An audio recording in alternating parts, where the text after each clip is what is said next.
glorious death! Hey guys, what's up? It's Snake here, and I'm finally back home in New York. I got back a day late, unfortunately. We were on vacation for a family, just like a family get-together, you know, to celebrate the holidays and New Year's and stuff like that.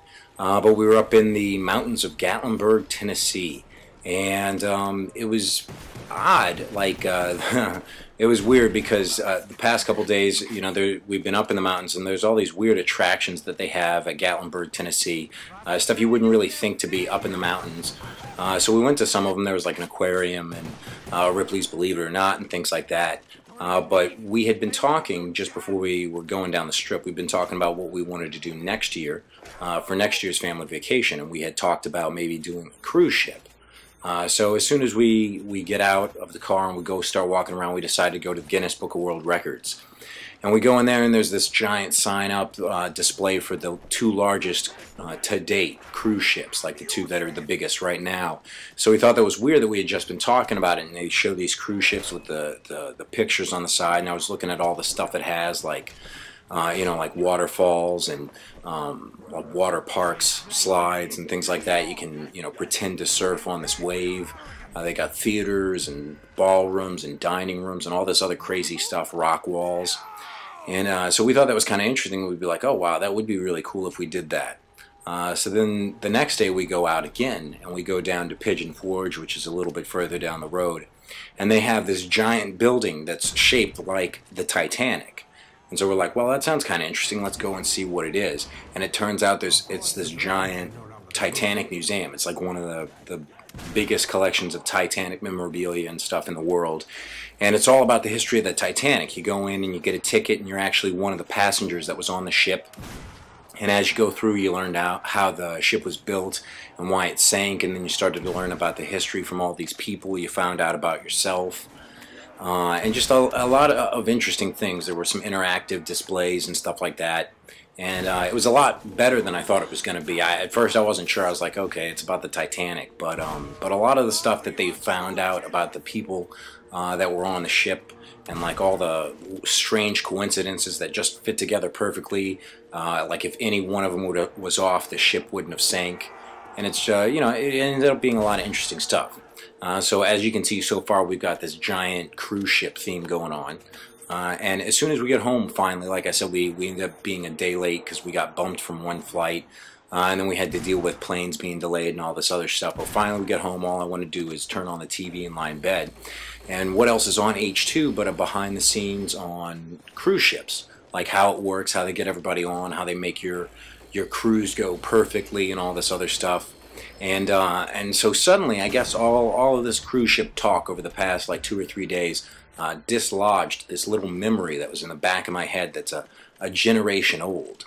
A video game generation old, of course, and what I'm talking about is back in PS2 days.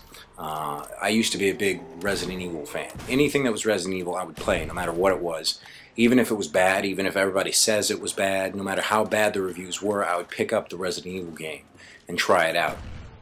And of course I'm talking about one of those games that was actually my favorite of those sort of missed concept games that Resident Evil's had, because they put out a lot of great games, but then they also put out a lot of weird ones, and this was one of those weird ones. Resident Evil Dead Aim, the way it worked was you would walk around just like normal. You'd find this key, or you'd find like a blue stone or this card or whatever that, and you'd have to put stuff together and move one thing in this room and then walk across the map and move this. Just like a normal Resident Evil. But as soon as zombies popped up, it would switch to first-person mode, and you'd have to lift up your gun-con gun, you know, your light gun at the screen, and shoot the zombies. So it was a very strange game. It sounded like a really neat idea. And of course, the shooting the zombies was really fun. I like House of the Dead. I like Time Crisis and stuff like that. So that part was really enjoyable. And of course, I like Resident Evil, so I like to walk around. But the big problem with the game was that the controls on the gun were too difficult to use for you to move around like you normally would in a Resident Evil game. Because it still had the weird angles and all that other stuff that was so indicative of the first 3 Resident Evil games, which made it very hard to use the gun for. But of course, the controls to shoot that were on the regular remote control was too easy. So it wasn't any fun to play the game with just the regular controller. But the problem was you couldn't use one for this or you couldn't use one for that. You had to switch between the two of them, and by switching, sometimes the zombies would pop up really fast on your screen, and it wouldn't work out. But what I found the easiest way to play it, and the most fun way to play it, was by having one person use the gun and another person use the remote control to move around. And it actually worked out pretty well. Now the reason why I'm bringing this all up right after we talked about all the cruise ships is because that just so happens to be the setting of Resident Evil Dead 8. A cruise ship that's owned by Umbrella, and you have to, find your way down into the bowels of the ship, looking for the laboratory key and all this other stuff to fight the bad guy and blow up the ship, just like all the other Resident Evil games. So in that sense, I guess it was kind of predictable, but at the same time, the game was really fun. And the reason why I bring this up now to you, of course, is because I think that would be an ingenious idea for a Call of Duty Zombies map, is a cruise ship.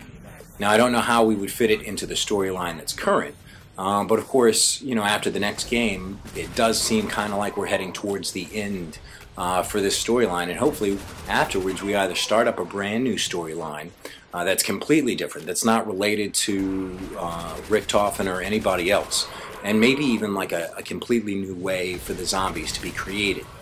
Either that, or I think it would be great too if sometimes they would just release a map that didn't connect to the storyline at all, but it was built specifically because of the map and the way it works, the interaction with the characters and with the zombies and that kind of thing. Because I feel like there's a lot of great ideas out there for maps that just don't fit into the storyline and therefore don't get made for the game. And, I think this is definitely one of them, a cruise ship idea. Because I don't know how you really could put it into the storyline, but at the same time I know the map would be really neat in the way they could make the escapes, like you go down water slides, or the water spouts shoot up and knock zombies away for you, or, there's like the rock walls and things. So, you could rappel down that while zombies are trying to crawl up and get at you. There's theaters and ballrooms and all that sort of thing. So I think, the idea of a cruise ship map would be really cool. But anyway, I just wanted to see what you guys thought about that. Tonight I'm not going to be on, but tomorrow from probably 10 in the morning to 2 p.m. I'm going to be playing on the PS3. So anybody that wants to play some zombies, jump on early in the morning tomorrow.